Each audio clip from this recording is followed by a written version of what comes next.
Louisville's bridges, a symbol of connection, progress, and individuality in our downtown cityscape. But they also hold a darker symbolism. Suicide is the number 3 cause of death nationwide in people from 10 to 35.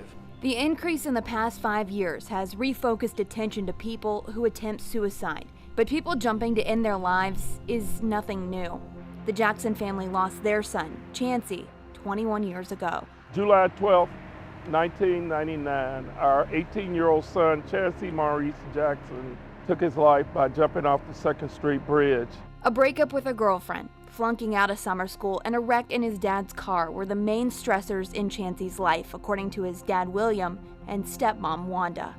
After that car wreck in southern Indiana, Chancey was walking the 3 miles to his home in Louisville when he began to cross the 2nd Street Bridge, but he never made it to the other side. It's complicated, but it's simple. I mean, you try to figure out why it happened, where was God, and you ask all kind of questions about how could this happen to me, and why now, this, and you don't get many answers.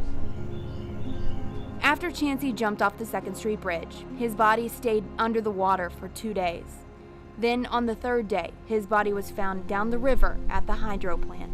When the coroner came to the Jackson home to tell them Chancey was found, he gave Mr. Jackson 3 pictures of his body to identify him. And I remember looking at the pictures and they were grotesque. But I also remember taking that picture and kissing it and putting it in my heart. I loved him. Wanda and William kept their son's completion of suicide close to their hearts, not sharing details of the death publicly. As the 3 years have ticked by, the Jacksons opened their hearts to share what happened, just the beginning of the ripples of what happens when a person jumps off one of Louisville's bridges. At the University of Louisville's emergency department, Chelsea Hoops, clinical nurse manager of emergency psychiatric services, gets the opportunity to help those who attempt suicide and survive. They had this idea of something and it didn't work out like they thought it would. And then some people are angry as well, so it's really just kind of getting with that patient on the one-on-one level where they're at. Chelsea struggles when looking around at her patients and seeing how young some of them are. Sometimes it's the first time they're reaching out for help because they're not comfortable talking to their peers or their family, again, because of this stigma about mental health. But it's a shared belief in the medical community. Talking about suicide more isn't going to increase the number of cases. In many cases, Dr. Taylor at Peace Hospital says his patients are relieved to have someone else bring it up to them. If somebody's thinking about suicide and talks about it, they're much less likely to do it. It's the ones who don't talk about it are the ones that we're going to see in the paper instead of in the hospital. Talking about suicide with your children, with your friends, or with your partner is a tough task. But with resources available to you online, in your community, you could be the person who saves someone's life. Tonight at 11, for years, Louisville has outpaced homicides with suicides. Our research shows dozens of people are using the bridges to attempt suicide. We're taking a closer look at the first responders when the call comes in and what they think could be a major deterrent. If you're looking for help or know someone who is having suicidal thoughts, ask for help. We have some local resources in this story on our website. For WHAS 11 News, I'm Haley Minogue. I tell officers all the time, you get up a human being, you go to bed a human being. Just because you wear a special uniform in the middle of all that doesn't make you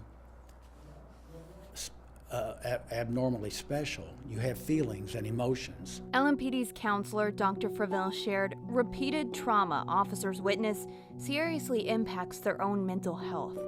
Something Metro Council President David James feels could be minimized with staffing changes.